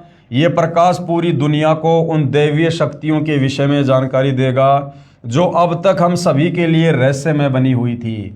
यानी किसी को नहीं पता था। सब लोग ब्रह्मा विष्णु महेश को अजरो अमर मानते थे, दुर्गा जी को जगत जननी मानते थे, श्री ब्रह्मा जी को सृष्टि का रचयिता माना करते थे, धर्म कर्म के जाल में उलझे हुए थे। तो 20वीं सदी के अंत में, यानी 20वीं सदी समाप्त होती है सन 2000 में, और उसका जो अंतिम समय था उससे 6 साल पहले सन 1994 से सतगुरु रामपाल जी ने उन दैवीय शक्तियों के विषय में, देवी देवताओं के विषय में अपने तत्व ज्ञान के माध्यम से लोगों को जानकारी देना शुरू किया, जो अब तक हम सभी के लिए रहस्यमय बनी हुई थी। देवी शक्तियों की जानकारी जो सतगुरु रामपाल जी महाराज द्वारा बताई गई है, कृपया पढ़ें इसी पुस्तक के पेज नंबर 20 पर सृष्टि रचना। एक दिव्य महापुरुष द्वारा ये प्रकाश पूरे विश्व में फैलेगा। ये अध्यात्म वाला, भक्ति मार्ग वाला एक दिव्य महापुरुष यानी सतगुरु रामपाल जी के द्वारा ये प्रकाश, अध्यात्म का प्रकाश पूरे विश्व में फैलेगा। वह सभी को सत मार्ग पर चलने की प्रेरणा देगा, भक्ति मार्ग पर चलने की प्रेरणा देगा। समस्त दुनिया में एक नई सोच की ज्योति फैलेगी। जब मैं ध्यान अवस्था में होती हूँ तो अक्सर यह दिव्य महापुरुष मुझे दिखाई देते हैं। यानी सतगुरु रामपाल जी का वर्तमान स्वरूप फ्लोरेंस को सैकड़ों वर्ष पहले ध्यान अवस्था में ज्यों का त्यों दिखाई दिया करता था। अब भाइयों और बहनों, ये भविष्यवक्ता हैं कौन? आम आदमी को क्यों भविष्य दिखाई नहीं देता? आम आदमी क्यों भविष्यवाणी नहीं करता? अब ये फ्लोरेंस, बाबा वेंगा, नास्ट्राडामस, ये कौन आत्माएं हैं? जैसे वर्तमान में परमात्मा धरती पर हैं सतगुरु रामपाल जी के नाम से। ये कलयुग की बिचली पीढ़ी का समय है। दुनिया को तो हालांकि ये पता ही नहीं कि कलयुग की बिचली पीढ़ी क्या होती है। जब सतगुरु रामपाल जी से उपदेश लेंगे, सत्संग सुनेंगे, तो इस समय के विषय में उनको पता चलेगा कि ये भक्ति युग है, ये मोक्ष युग है इस समय, जिसको आध्यात्मिक भाषा में कलयुग की बिचली पीढ़ी कहा जाता है। तो इस कलयुग की बिचली पीढ़ी में जो भगत भाई बहन पूर्ण मर्यादा में रहकर, समस्त मंत्र प्राप्त करके, अपने धर्म कर्म में रहकर, पतिव्रता पद पर रहकर, गुरु को परमेश्वर मानकर आजीवन भक्ति करके जो सतलोक चले जाएंगे, उनका तो मोक्ष हो जाएगा। और जो आत्माएं भक्ति करते करते किसी न किसी कारण से मोक्ष प्राप्त नहीं कर पाएंगी, फिर उन आत्माओं के इस प्रकार के जन्म होते हैं। वही आत्मा फिर आगे चलकर भविष्य वक्ता बनती हैं, देवी देवता बनते हैं, साधु संत महात्मा बनते हैं, ऋषि बनते हैं, गोरखनाथ जैसे बनते हैं। फिर ये आत्माएं होती हैं। और इस कलयुग की बिचली पीढ़ी में वर्तमान समय में जो भक्ति हम कर रहे हैं, और ये भक्ति हमारे अंतःकरण में जमा हो जाती है, और यदि हम पार नहीं हो पाते हैं तो ये भक्ति काफ़ी लंबे समय तक ये चलती है, इतनी जल्दी ये खर्च नहीं होती है। तो जब कभी उस आत्मा को मनुष्य जन्म मिलता है और यदि उसकी भक्ति सुरक्षित है, तो उस भक्ति के प्रभाव से फिर वो इस प्रकार से भविष्य बताना शुरू कर देता है। तो फ्लोरेंस भी उन्हीं आत्माओं में से एक थी। अक्सर ये दिव्य महापुरुष मुझे दिखाई देते हैं। फ्लोरेंस ने बार बार इस संत या दिव्य महापुरुष का जिक्र किया है। साथ ही यह भी बताया है कि उत्तरी भारत के एक पवित्र स्थान पर वह मौजूद है।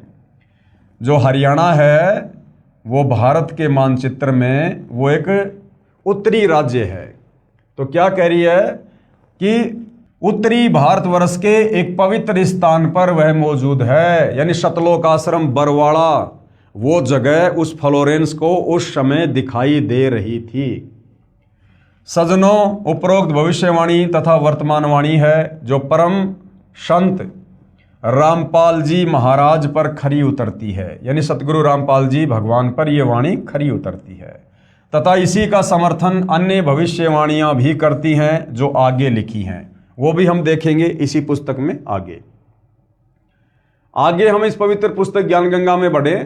भाई बाले वाली जन्म साखी में प्रमाण है, यानी वर्तमान में सतगुरु रामपाल जी ही वो महापुरुष है, वो परम संत है, जगत गुरु है, जो दुनिया का उद्धार करेंगे और इस आध्यात्मिक शक्ति को, आध्यात्मिक चेतना को पूरे विश्व में फैलाएंगे। ये भाई बाले वाली जन्म साखी में भी इसका जो है ये प्रमाण है। एक महापुरुष के विषय में भाई बाले वाली जन्म साखी में भगत प्रहलाद की भविष्यवाणी। ये भाई बाला कौन था? भाई बाला और मर्दाना ये आदरणीय नानक जी के भगत थे। ये ज़्यादातर समय ये नानक जी के साथ में रहा करते थे। तो भाई बाले वाली जन्म साखी में प्रमाण। भाई बाले वाली जन्म साखी में लिखा गया विवरण स्पष्ट करता है कि सतगुरु रामपाल जी महाराज ही वह अवतार हैं जिन्हें परमेश्वर कबीर जी तथा संत नानक जी के पश्चात पंजाब की धरती पर अवतरित होना था। अवतरित होना था। एक होता है अवतार, एक होता है अवतरित होना। अवतार होता है किसी आत्मा को भेजा जाता है, उसको अवतार कहते हैं। जैसे विष्णु लोक जी से जो आत्माएं यहाँ आती है, अवतार धारण करती हैं, उनको अवतार कहा जाता है। और अवतरित का मतलब होता है खुद वो माँ शक्ति धरती पर प्रकट हो, उसको अवतरित होना कहते हैं। तो कबीर परमेश्वर सतगुरु रामपाल जी स्वयं सतलोक से चलकर 8 सितंबर 1951 को भारत की पवित्र भूमि पर अवतरित हुए हैं। तो क्या कहा था? जिन्हें परमेश्वर कबीर जी तथा संत नानक जी के पश्चात पंजाब की धरती पर अवतरित होना था। और सतगुरु रामपाल जी 8 सितंबर 1951 को पंजाब की धरती पर ही सतलोक से चलकर सीधे उतरे हैं, प्रकट हुए हैं, अवतरित हुए हैं। सतगुरु रामपाल जी महाराज 8 सितंबर 1951 को गांव धनाना, जिला सोनीपत, हरियाणा प्रांत, उस समय पंजाब प्रांत, क्योंकि 8 सितंबर 1951 को जिस समय सतगुरु रामपाल जी भारतवर्ष की पवित्र भूमि पर अवतरित हुए, उस समय हरियाणा राज्य नहीं बना था। सन 1951 में हरियाणा राज्य का जन्म नहीं हुआ था। उस समय ये हरियाणा का क्षेत्र ये पंजाब के अंतर्गत था। 8 सितंबर 1951 को गांव धनाना, जिला सोनीपत, हरियाणा प्रांत, उस समय पंजाब प्रांत, भारत की पवित्र धरती पर श्री नंदराम जाट के घर जाटवरण में श्रीमती इंदिरा देवी के घर पर प्रकट हुए। हालांकि यहाँ पर लेखक के द्वारा लिखा है श्रीमती इंदिरा देवी की कोख से जन्मे, जबकि भाइयों और बहनों सतगुरु के विषय में परिभाषा है, परमेश्वर की अमर वाणी है, ना सतगुरु जननी जने, जननी यानी माँ और जने यानी पैदा होना। अगर कोई सतगुरु है वास्तव में तो सतगुरु केवल कबीर साहिब है। कबीर साहिब के अलावा इस धरती पर कोई सतगुरु की भूमिका कर ही नहीं सकता। और सतगुरु के विषय में क्या है? ना सतगुरु जननी जने, जाके माना बाप, पिंड ब्रह्मंड से रहित है, ना वहाँ तीनों ताप। तो जब आप इस अध्यात्म में धीरे धीरे आगे बढ़ेंगे, हमारी बुद्धि का विकास होगा, तो हमें सतगुरु की परिभाषा भी समझ में आएगी। फिलहाल आप जन्म लेना कह सकते हैं, क्योंकि फिलहाल आप जी अध्यात्म से अच्छे से परिचित नहीं हैं। लेकिन जब आप उपदेश लेकर इस ज्ञान की गहराई में जाओगे तो आपको सतगुरु की परिभाषा समझ में आने लगेगी। श्रीमती इंदिरा देवी के घर प्रकट हुए। इस विषय में जन्म साखी भाई बाले वाली हिंदी वाली में, जिसके प्रकाशक हैं भाई जवार सिंह, कृपाल सिंह एंड कंपनी, पुस्तकां वाले, बाजार माई सेवा, अमृतसर पंजाब, तथा पंजाबी वाली के प्रकाशक हैं भाई जवार सिंह, कृपाल सिंह, पुस्तकां वाले गली 8 बाग, रामानंद, अमृतसर पंजाब। क्या लिखा इसमें? इसमें लिखा अमर लेख इस प्रकार है।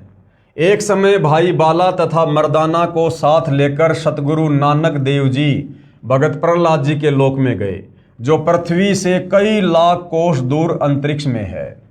प्रहलाद ने कहा कि हे नानक जी, आपको परमात्मा ने दिव्य दृष्टि दी तथा कलयुग में बड़ा भगत बनाया है। आपका कलयुग में बहुत प्रताप होगा। यहाँ पर यानी मुझ प्रहलाद के लोक में पहले कबीर जी आए थे।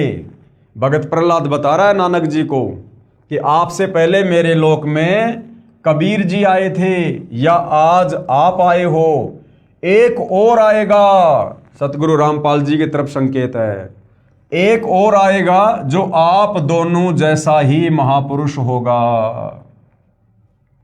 इन तीनों के अलावा यहाँ मेरे लोक में कोई नहीं आ सकता। भगत बहुत हो चुके हैं, आगे भी होंगे, परंतु यहाँ मेरे लोक में वही पहुंच सकता है जो इन जैसी महिमा वाला होगा, और कोई नहीं। इसलिए इन तीनों के अतिरिक्त यहाँ कोई नहीं आ सकता। मर्दाने ने पूछा कि हे भगत प्रहलाद जी, कबीर जी तो जुलाहा थे, यानी कबीर परमात्मा जब 650 साल पहले बनारस के काशी में आए तो जिन अच्छी आत्माओं को उन्होंने अपनी परवरिश के लिए निमित्त बनाया, नीरू और नीमा को, वो जुलाहे का कार्य किया करते थे। तो उस घर में परमेश्वर की लीला में परवरिश हुई, जिस कारण से आगे चलकर कबीर परमात्मा भी जुलाहा कहलाए। तो क्या कह रहे हैं मर्दाना जी? इसलिए इन तीनों के अतिरिक्त यहाँ कोई नहीं आ सकता। मर्दाने ने पूछा कि हे भगत प्रहलाद जी, कबीर जी तो जुलाहा थे, नानक जी खत्री हैं, वह तीसरा किस वर्ण यानी जाति से तथा किस धरती पर अवतरित होगा? भगत प्रहलाद ने कहा, भाई सुन, नानक जी के सचखंड जाने के सैकड़ों वर्ष पश्चात पंजाब की धरती पर और जाट वर्ण में जन्म लेगा, यानी अवतरित होगा, प्रकट होगा, तथा उसका प्रचार क्षेत्र बरवाला होगा। लेख समाप्त। अब यहां पर गुरुदेव भगवान कह रहे हैं, विवेचन कीजिए। सतगुरु रामपाल दास जी महाराज वही अवतार हैं जो अन्य परमाणु के साथ साथ जन्म साखी में लिखे वर्णन पर खरे उतरते हैं। जन्म साखी में 100 वर्ष के पश्चात लिखा है, यहां पर सैकड़ों वर्ष पश्चात कहा गया था, जिसको पंजाबी भाषा में लिखते समय 100 वर्ष ही लिख दिया गया। अब ये सारी बातें भाई और बहनों सतगुरु रामपाल जी क्यों कह रहे हैं कि भाई बाल्य वाली जन्म साखी में क्या लिखा गया, ऐसा क्यों लिखा गया, जबकि वहाँ पर ऐसा लिखा होना चाहिए था? क्योंकि सतगुरु रामपाल जी, अभी आपने देखा जब मर्दाने ने पूछा तो भगत प्रहलाद ने कहा कि वो जो तीसरा महापुरुष आएगा मेरे लोक में, वो नानक जी और कबीर जी जैसा ही होगा, उनके जितनी शक्ति वाला ही होगा। तो भाई कबीर जी तो अंतर्यामी थे, नानक जी भी सिद्धि युक्त थे, शक्ति युक्त थे, और वो तीसरा यानी सतगुरु रामपाल जी भी उनके जैसा ही होगा, उनकी महिमा भी उतनी होगी, उनकी शक्ति भी कबीर जी के जितनी होगी। तो सतगुरु रामपाल जी तो स्वयं कबीर जी ही हैं। तो जो सतगुरु रामपाल जी ने बताया, जो त्रुटि लोगों ने लिखते समय जन्म साखी में जो कर दी, लेख को ना समझ पाने के कारण, तत्व ज्ञान के अभाव में, उसको सतगुरु रामपाल जी ने शुद्ध किया है।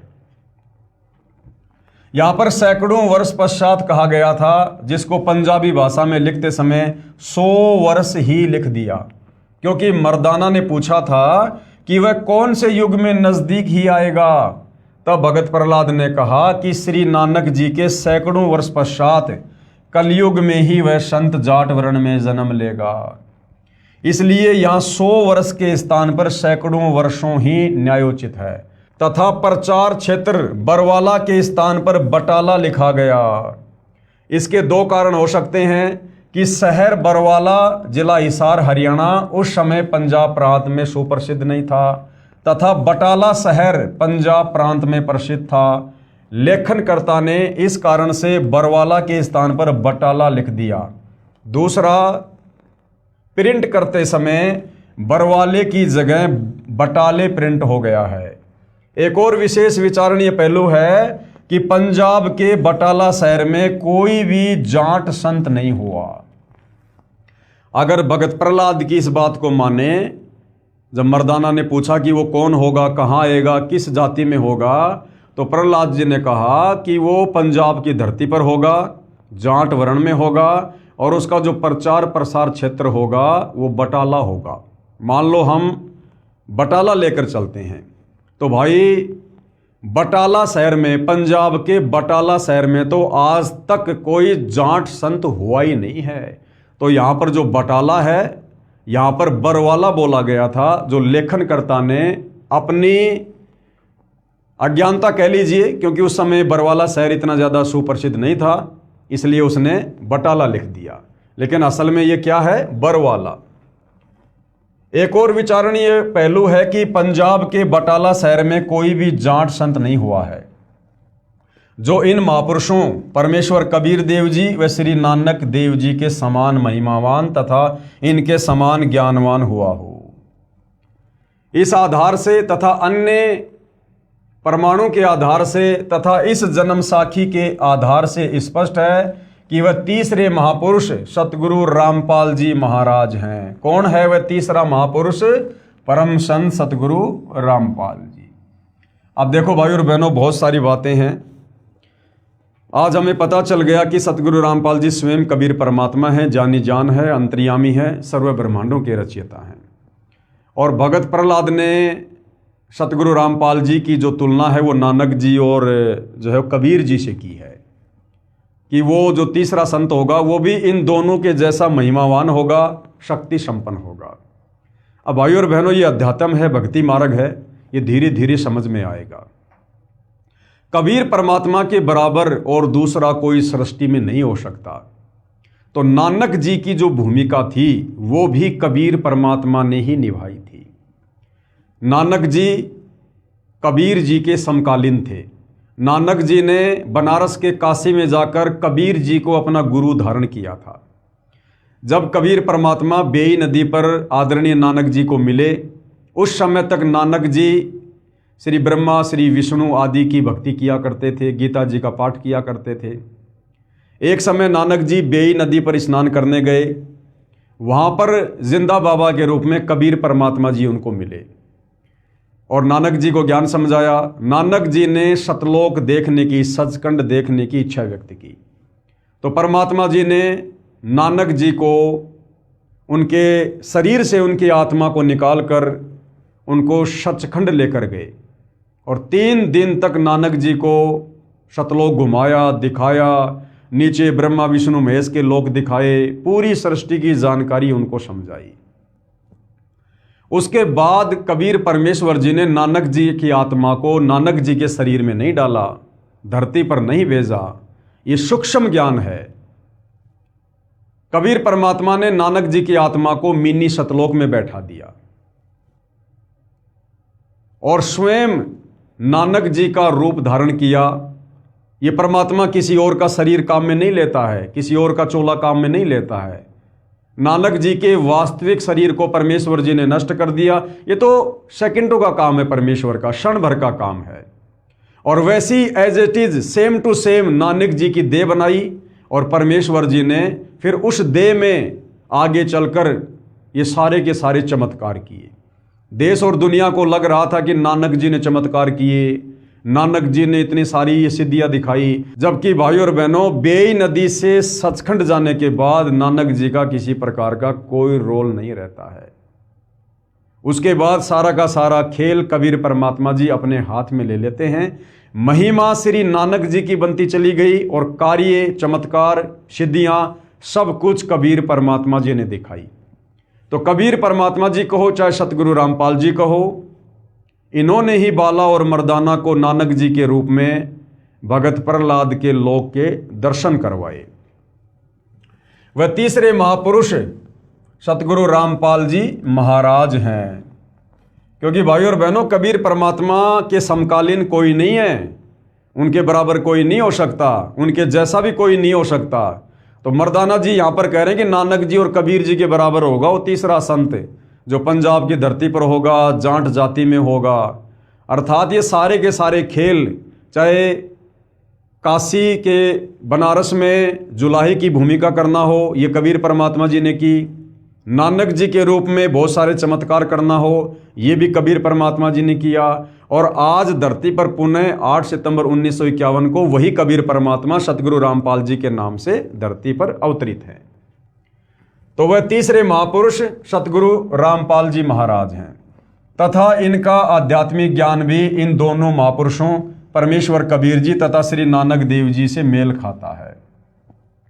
आप देखेंगे दोनों फोटोकॉपी, जो जन्म साखी भाई बाले वाली जो कि एक पंजाबी भाषा में है तथा दूसरी हिंदी है जो कि पंजाबी भाषा से ही अनुवादित है। इसमें कुछ लेख ठीक नहीं लिखा है। जैसे पंजाबी भाषा में लिखा है कि जो इस जीहा कोई होवेगा ता एथे पहुँचेगा, होर दा एथे पहुँचण दा कम नहीं। परंतु हिंदी वाली जन्म साखी में यह विवरण नहीं है, जो बहुत महत्वपूर्ण है। इससे सिद्ध है कि लिखते समय कुछ लेख बदल जाता है, फिर भी ढेर सारे प्रमाण हैं जो इस पुस्तक में अन्य महापुरुषों के द्वारा सतगुरु रामपाल जी महाराज के विषय में कहे गए हैं, वे भी इसी को प्रमाणित करते हैं। विशेष यदि कोई ये कहे कि जन्म साखी में लिखी व्याख्या संत गरीबदास जी गांव छुड़ानी वाले के लिए है, यानी भाई बाल्य वाली जन्म साखी में जो कहा गया ना कि वो जो संत होगा वो जाट जाति में होगा, पंजाब की धरती पर होगा, तो यहाँ पर शंका समाधान किया जा रहा है कि कोई ये ना सोचे कि ये आदरणीय गरीबदास जी के विषय में जो कि जाट जाति में थे, गांव छुड़ानी में थे, छुड़ानी भी उस समय जो है वो पंजाब की ही वो धरती पर था, तो कोई ये मन में शंका ना कर ले कि यहाँ पर भगत प्रहलाद ने जाट जाति का वर्णन, पंजाब की धरती पर आने का वर्णन आदरणीय गरीबदास जी के लिए किया होगा। यदि कोई ये कहे कि जन्म साखी में लिखी व्याख्या संत गरीबदास जी गांव छुड़ानी वाले के लिए है, क्योंकि वे भी जाट जाति से थे तथा छुड़ानी गांव भी पहले पंजाब प्रांत के अंतर्गत आता था, ये भी उचित नहीं लगती, क्योंकि संत गरीबदास जी ने अपनी अमृतवाणी असुर निकंदन रमेणी में कहा है कि सतगुरु दिल्ली मंडल आईसी, सूती धरनी सुम जगाईसी।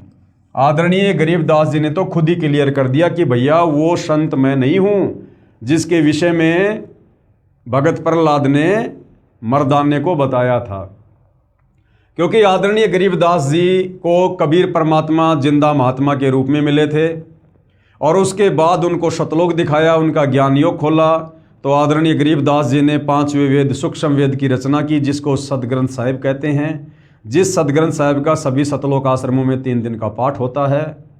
तो उसी सदग्रंथ साहिब में से सतगुरु रामपाल जी ने जो हमें त्रिकाल संध्या दी है, सुबह का नित्य नियम, दोपहर की रमेणी, शाम की संध्या आरती, तो दोपहर की रमेणी को क्या कहते हैं? असुर निकंदन रमेणी, यानी दोपहर में हम भाई बहन जो आरती करते हैं उसको असुर निकंदन रमेणी कहते हैं। तो आदरणीय गरीबदास जी ने यह क्लियर कर दिया असुर निकंदन रमेणी में कि सतगुरु दिल्ली मंडल आईसी, सूती धरणी सुम जगाईसी, कि भाई मुझे जो सतगुरु मिला था, जो कबीर भगवान मिला था मुझे जिंदा बाबा के रूप में, वो आगे चलकर दिल्ली मंडल में आएगा। यानी गरीबदास जी ने क्लियर कर दिया कि दिल्ली मंडल में आगे चलकर मैं नहीं आऊँगा 8 सितंबर 1951 को, मेरे सतगुरुदेव जी आएंगे जो मुझे सतलोक से आकर जिंदा बाबा के रूप में मिले थे, कबीर जी। यानी वो कबीर जी ही आगे चलकर दिल्ली मंडल में आएंगे।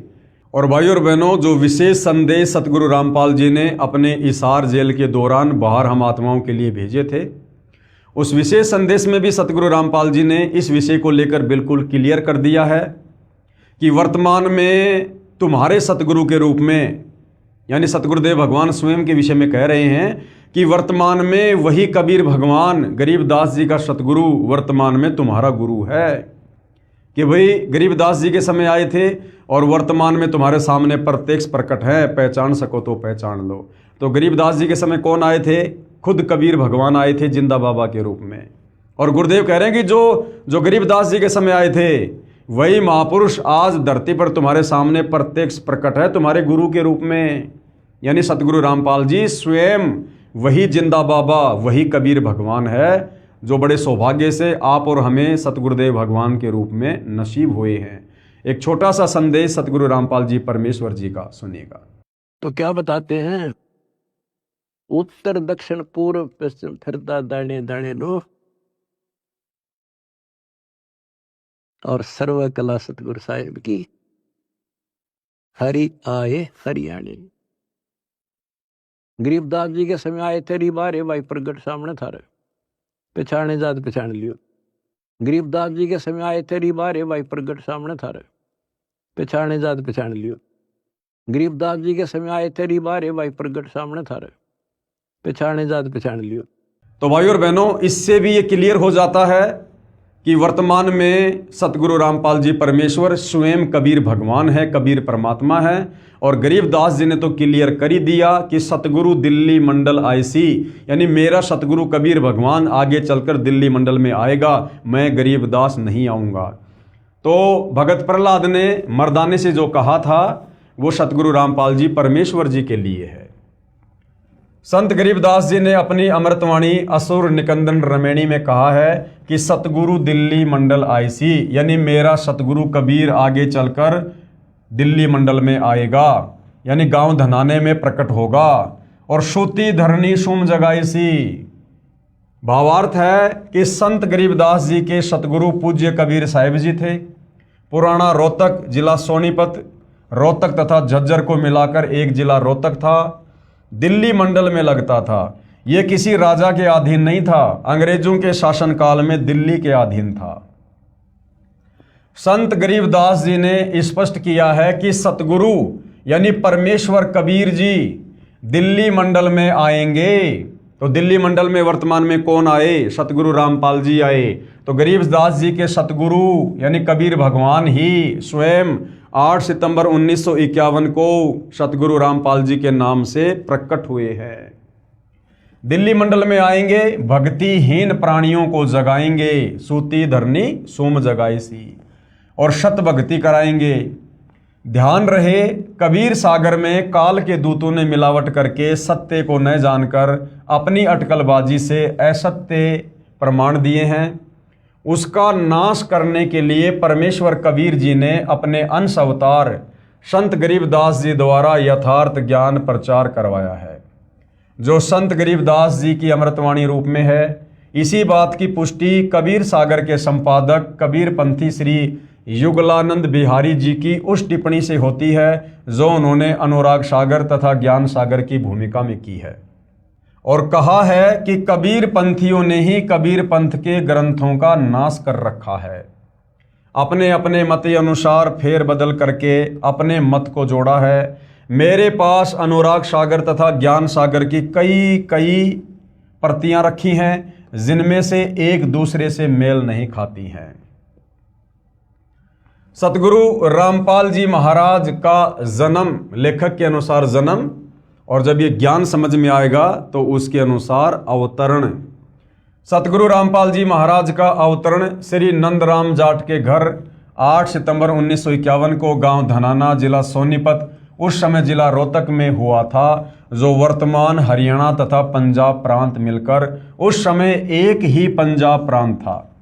परमेश्वर कबीर जी ने भी कहा था कि जिस समय कलयुग 5500 वर्ष बीत चुका होगा, मैं गरीबदास वाले 12वें पंथ में आगे स्वयं आऊंगा। कबीर परमात्मा जी ने 650 साल पहले धर्मदास जी के माध्यम से कबीर सागर लिखवाया था, और जब धर्मदास जी काफ़ी चिंतित हो गए थे कि हे परमात्मा, आपने मुझे तो सार नाम दे दिया लेकिन मेरे वंशजों को देने से मना कर दिया, तो ये कैसे पार होंगे? धर्मदास जी चिंतित हो गए। तो कबीर परमात्मा ने कहा कि धर्मदास तू चिंता ना कर, 5505 वर्ष जब कलयुग बीत जाएगा, उस समय मैं खुद गरीबदास जी के 12वें पंथ में जाऊंगा आगे। यानी गरीबदास जी का 12वां पंथ चल चुका होगा, और जब वो पंथ समाप्त होने वाला होगा, उस समय मैं खुद ही उस 12वें पंथ में जाऊंगा। 12वें पंथ हम ही चल आवें, सब पंथों को मिटाकर एक पंथ चलावें। तो आदरणीय गरीबदास जी के 12वें पंथ में आगे चलकर खुद कबीर भगवान ने ही आना था, और खुद कबीर भगवान सतगुरु रामपाल जी के नाम से आदरणीय गरीबदास जी के 12वें पंथ में ही आए, क्योंकि साध वचन पलटे नहीं, चाहे पलट जाए ब्रह्मांड। तो 17 फरवरी 1988 को सतगुरु रामपाल जी ने एक अच्छी आत्मा आदरणीय राम देवानंद जी को अपना मुंह बोला गुरु धारण किया, और 17 फरवरी 1988 को गरीबदास जी के 12वें पंथ में दीक्षा ली। सांसारिक दिखावे में दीक्षा ली, अन्यथा जगत गुरु को किसी से गुरु बनाकर दीक्षा लेने की आवश्यकता नहीं होती है। परमेश्वर कबीर जी ने भी कहा था कि जिस समय कलयुग 5500 वर्ष बीत चुका होगा, मैं गरीबदास वाले 12वें पंथ में आगे स्वयं आऊंगा। संत गरीबदास जी द्वारा मेरी यानी कबीर परमेश्वर की महिमा की वाणी प्रकट होगी, तथा गरीबदास वाले 12वें पंथ तक के साधक मुझे आधार बनाकर वाणी को समझने की कोशिश करेंगे, परंतु वाणी को न समझकर शतनाम तथा सारनाम से वंचित रहने के कारण असंख्य जन्म तक शतलोक प्राप्ति नहीं कर पाएंगे। यानी गरीबदास जी के पंथ में जितने भी समय तक गरीबदास जी का पंथ चला, तो गरीबदास जी के पंथ में जितने भी लोग नाम दीक्षा लेंगे, उपदेश प्राप्त करेंगे, वो लोग असंख्य जन्मों तक मोक्ष प्राप्त नहीं कर पाएंगे। उसी 12वें पंथ यानी गरीबदास जी वाले पंथ में, उसी 12वें पंथ गरीबदास जी वाले पंथ में मैं परमेश्वर कबीर जी ही स्वयं चलकर आऊंगा। इस विषय पर भाइयों और बहनों मैंने बहुत सारी वीडियो विस्तार से बना रखे हैं कि आदरणीय गरीबदास जी के 12वें पंथ में स्वयं कबीर परमात्मा ही सतगुरु रामपाल जी के नाम से आए हैं। बहुत सारे जो प्रमाण हैं गुरुदेव के सत्संगों से दास ने दिए हुए हैं। इस ज्ञानगंगा पुस्तक पर यदि हम विस्तार से बात करेंगे तो नए भगत भाई बहन लेख को नहीं समझ पाएंगे। इसलिए यदि आप सतगुरु रामपाल जी परमेश्वर जी से उपदेश प्राप्त हैं तो आप मुझदास के और भी बहुत सारे वीडियो सोशल मीडिया पर देख सकते हैं। इस विषय को लेकर आपको भली भांति समझ में आ जाएगा कि आदरणीय गरीबदास जी के 12वें पंथ में 17 फरवरी 1988 को कबीर परमात्मा यानी सतगुरु रामपाल जी ने आदरणीय रामदेवानंद जी से सांसारिक तौर पर दीक्षा लेकर उनको अपना मुंह बोला गुरु धारण करके उन्होंने जो है एंट्री की है, क्योंकि परमेश्वर की वाणी कभी गलत नहीं हो सकती है। उसी 12वें पंथ गरीबदास जी वाले पंथ में मैं परमेश्वर कबीर जी ही स्वयं चलकर आऊंगा। तब संत गरीबदास जी द्वारा प्रकट की गई वाणी को मैं कबीर परमेश्वर प्रकट होकर समझाऊंगा। तो सन 1994 से आदरणीय गरीबदास जी की वाणियों को सदग्रंथ साहिब को खोल खोल कर गांव-गांव जाकर सत्संग करके कौन महापुरुष समझा रहे थे, सतगुरु रामपाल जी समझा रहे थे। और यहाँ पर आपको एक जो प्रमाण है और मिल गया है, संत गरीबदास जी द्वारा प्रकट की गई वाणी को मैं कबीर परमेश्वर क्या करूंगा, प्रकट होकर समझाऊंगा। मां के गर्भ से जन्म लेकर नहीं, प्रकट होकर समझाऊंगा। तो 8 सितंबर 1951 को सतगुरु रामपाल जी परमेश्वर आप और हम 2 कोटि के जीवों की चरम दृष्टि को धोखा देते हुए, काल को धोखा देते हुए, क्योंकि इस परमेश्वर को कबीर भगवान को वेदों में तस्करा कहा है। तस्करा का मतलब होता है जो आंखों में धूल झोंक कर अपना कार्य करता है। तो ये परमात्मा इस काल की आंखों में धूल झोंक कर इस प्रकार की लीला करता है। आदरणीय नानक जी ने तो कबीर परमेश्वर जी को प्यार में ठग कहा है, जो काल को भी ठग लेता है और अपना ज्ञान प्रचार करके अपनी आत्माओं को शतलोक ले जाता है। तो ये परमेश्वर की अजब गजब लीला है भाइयों और बहनों। ये जब आप इस ज्ञान की गहराई में जाओगे, जब आपको सतगुरु रामपाल जी से जुड़ने के बाद काफ़ी समय हो जाएगा, 5-10 वर्ष, उसके बाद आपको ये बातें समझ में आने लगेंगी। तो क्या कहा गया है, उसी 12वें पंथ गरीबदास जी वाले पंथ में मैं यानी परमेश्वर कबीर ही स्वयं चलकर आऊंगा तथा संत गरीबदास जी द्वारा प्रकट की गई वाणी को मैं कबीर परमेश्वर प्रकट होकर समझाऊंगा। प्रकट होकर, इससे सिद्ध हुआ कि जन्म साखी में जिस जाट संत के विषय में कहा है, निर्विवाद रूप से वह सतगुरु रामपाल जी महाराज ही हैं। फिर भी हम संत गरीबदास जी का विशेष आदर करते हैं, क्योंकि उन्होंने परमेश्वर कबीर जी का अमर संदेश सुनाया है। यदि कोई भ्रम उत्पन्न करे, ये दूसरी शंका है, यदि कोई भ्रम उत्पन्न करे कि 10 गुरु साहिबानों में से भी किसी की ओर संकेत हो सकता है कि भाई भगत प्रहलाद ने जो मर्दाना को कहा था कि वो जाट वर्ण में आएगा, पंजाब की धरती पर आएगा, तो कोई ये भ्रम पैदा ना करे कि वो 10 सिख गुरु साहिबानों की ओर संकेत है। जी नहीं, इसके लिए ध्यान रहे कि 10 सिख गुरु साहिबानों में से कोई भी जाट जाति से नहीं था। दूसरे सिख गुरु श्री अंगद देव जी खत्री थे, यानी नानक जी भी जाति से जो है वो खत्री थे, और दूसरे सिख गुरु श्री अंगद देव जी भी जो है वो खत्री थे। तीसरे श्री अमरदास जी भी जो है वो खत्री थे। चौथे गुरु श्री रामदास जी भी जो है वो खत्री थे, तथा 5वें गुरु श्री अर्जुन देव जी से लेकर 10वें तथा अंतिम श्री गुरु गोविंद सिंह जी तक श्री गुरु रामदास जी की संतान अर्थात खत्री ही थे। फिर भी हम सभी सिख गुरु साहिबानों का विशेष आदर करते हैं। यानी कहने का मतलब है, मर्दाना ने जो पूछा था, भगत प्रहलाद ने जो बताया था कि वो जाट वर्ण में होगा, पंजाब की धरती पर होगा, वो सतगुरु रामपाल जी परमेश्वर जी के विषय में है। सतगुरु रामपाल जी महाराज कहते हैं, जीव हमारी जाति है, मानव धर्म हमारा, हिंदू मुस्लिम सिख ईसाई धर्म नहीं कोई न्यारा। ये स्लोगन है, ये नारा है परमेश्वर रामपाल जी का कि जीव हमारी जाति है, अर्थात हमारे को भिन्न भिन्न जातियों में केवल इस काल ने यहाँ पर बांट रखा है।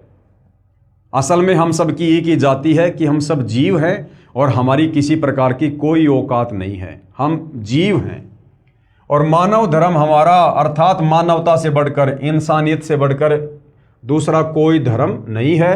ये बाकी जितने भी धर्म हैं हजारों की संख्या में, मुख्य तौर पर हिंदू, मुस्लिम, सिख, ईसाई, जैनी, बौद्ध, यहूदी, फारसी, मंगोली, ये सब इस काल के द्वारा उत्पन्न किए गए हैं, काल के द्वारा बनवाए गए हैं। आप और हम परमेश्वर की आत्माओं को इस कलयुग के समय में आपस में जो है बांटने के मकसद से, क्योंकि इसी समय कबीर परमात्मा धरती पर तत्वदर्शी संत के रूप में प्रकट होते हैं, अपने ज्ञान का प्रचार करते हैं, आत्माओं को काल के जाल से मुक्त करवाकर सतलोक लेकर जाते हैं। और काल को ये बिल्कुल भी पसंद नहीं है कि कोई भी आत्मा उस तत्वदर्शी संत की शरण में आकर ज्ञान को समझकर सतलोक चली जाए, क्योंकि इस काल को प्रतिदिन 1 लाख मानव शरीरधारी जो है आत्माओं के सूक्ष्म शरीर में जो वासना होती है उसको खाने का श्राप लगा हुआ है, तो ये अपने भोजन को इतनी आसानी से नहीं जाने देता है। तो गुरुदेव भगवान ने हमें बताया है कि जीव हमारी जाति है और मानव धर्म हमारा, हिंदू मुस्लिम सिख ईसाई धर्म नहीं कोई न्यारा। परमेश्वर कबीर जी ने कहा है, जाति न पूछो संत की, पूछ लीजिए ज्ञान, मोल करो तलवार का, पड़ी रहने दो म्यान। कि संतों से हमेशा ज्ञान की बातें करनी चाहिए, जाति और धर्म की बातें नहीं करनी चाहिए। कृपया प्रमाण के लिए देखें फोटोकॉपी जन्म साखी पंजाबी, गुरुमुखी पंजाबी भाषा वाली तथा हिंदी वाली, दोनों में आप जी सहज में समझ सकते हो कि वास्तविकता क्या है। जन्म साखियों के प्रकाशक हैं भाई जवाहर सिंह कृपाल सिंह, अमृतसर पंजाब। कृपया देखिए फोटोकॉपी जन्म साखी भाई बाले वाली, पंजाबी भाषा वाली के पेज नंबर 272 की। ये जो भाई बाले वाली जन्म साखी है जो पंजाबी भाषा में है, उसके पेज नंबर 272 पर यानी 272 पर ये लेख लिखा हुआ है।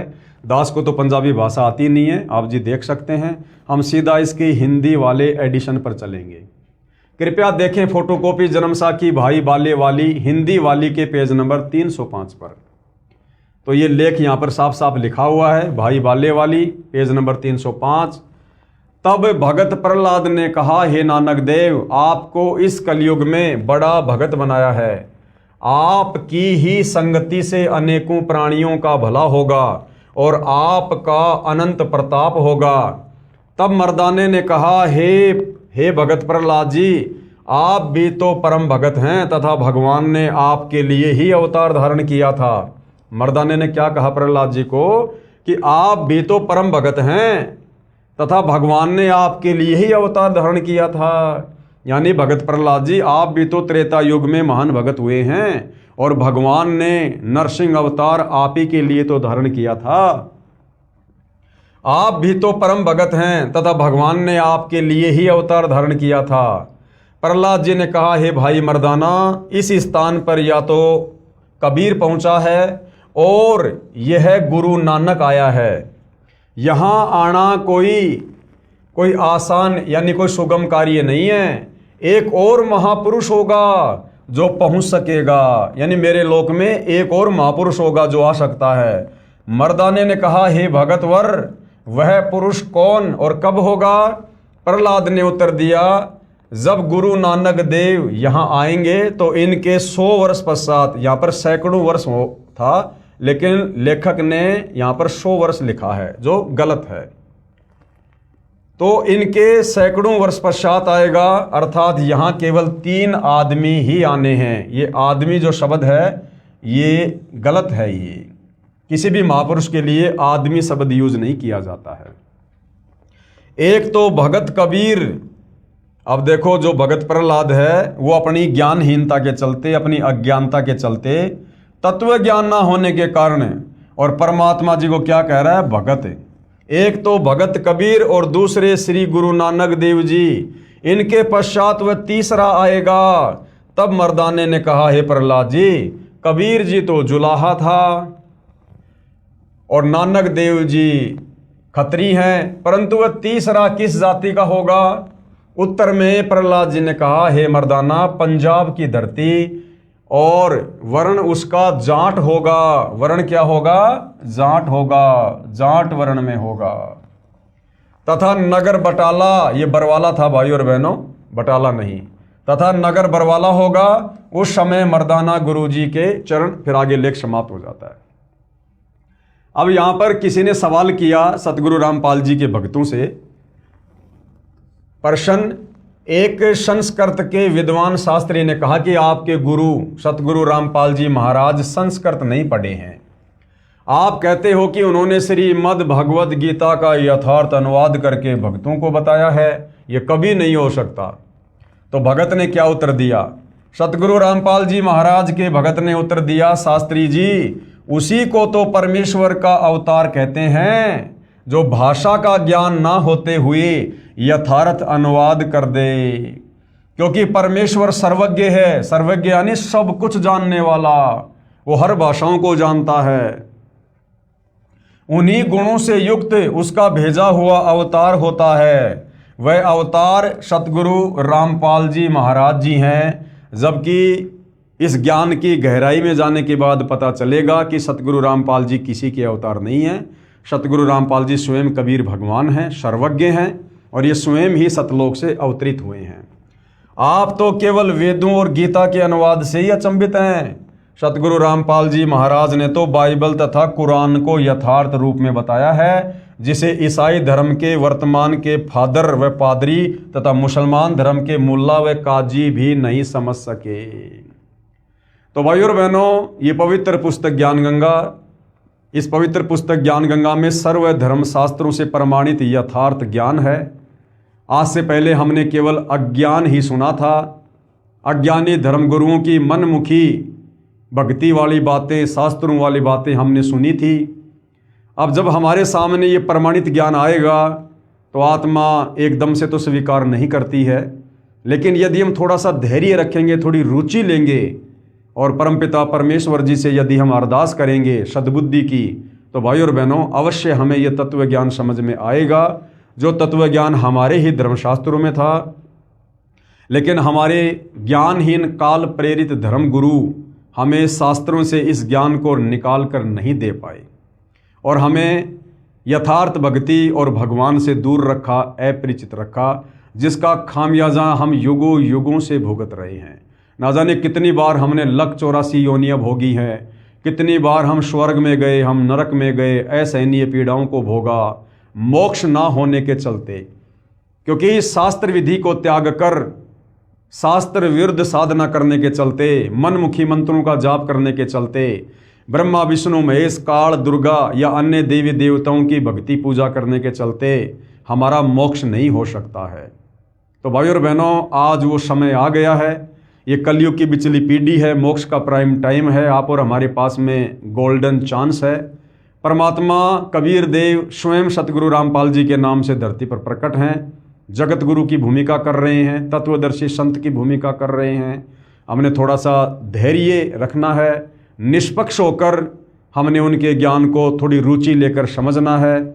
एक बार यदि आत्मा ने इस ज्ञान को पकड़ लिया, स्वीकार कर लिया, तो भाई और बहनों, फिर मोक्ष में किसी भी प्रकार की कोई शंका नहीं है।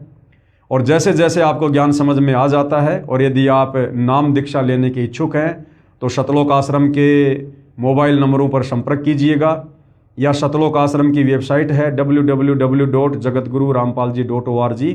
वहाँ से आपको समस्त जानकारी मिल जाएगी, कहाँ से आपको दीक्षा मिलेगी, कैसे मिलेगी, कैसे आप सतगुरु रामपाल जी के पावन चरण कमल से जुड़ सकते हैं, अपनी आत्मा का कल्याण करवा सकते हैं। तो हम इस पवित्र पुस्तक में धीरे धीरे आगे बढ़ेंगे। तो आज के इस वीडियो में केवल इतना ही। नेक्स्ट हमारा जो टॉपिक होगा वो होगा भक्ति मर्यादा। यानी अभी तक तो हमने केवल इस पुस्तक की भूमिका के ऊपर ही ये 3 वीडियो बनाए हैं और भूमिका को समझना बहुत ही ज़रूरी था। भूमिका को समझे बिना हम आगे पुस्तक के लेख को नहीं समझ सकते हैं। तो अब आगे यथार्थ में ज्ञानगंगा पुस्तक का ज्ञान शुरू होगा और सर्वप्रथम सतगुरु रामपाल जी से जुड़ने के लिए क्या क्या मर्यादा हैं, क्या क्या उनके नियम हैं, उनके विषय में जानकारी होनी बहुत ज़रूरी है। तो भाई और बहनों, कल रात्रि 8:30 बजे हम भक्ति और मर्यादाओं के विषय में जानकारी प्राप्त करेंगे। तब तक पूज्य गुरुदेव भगवान हम सबको आज्ञा दे, आशीर्वाद दे, सद्बुद्धि दे, हमें भ्रमने और भटकने से बचाए, परमेश्वर इस ज्ञान को समझने के लिए हमें योग्य बनाए। बंदी छोड़ सतगुरु रामपाल जी परमेश्वर जी की जय हो।